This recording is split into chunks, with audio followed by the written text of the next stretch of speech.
It's going to be a demonstration of the builder's automation stair machine running 3 stringers. Each stringer is 1.5 inches thick for a total of 4.5 inches of wood thickness.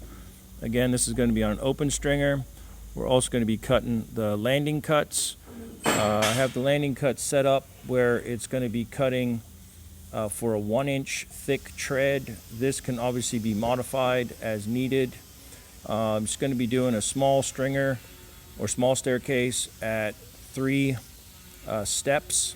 I want to also show this machine is also set up with a new piece of software, what we refer to as amp control or amp monitoring. This section right here, it is password protected, so once it's turned on, it'll stay on. To turn it off, you have to have the password.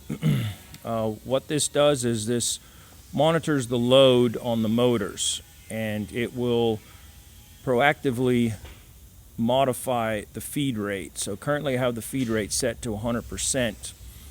As the machine starts to get close or exceed the 14 amps, it'll start to reduce the feed rate to drop the amps down to or below 14 amps.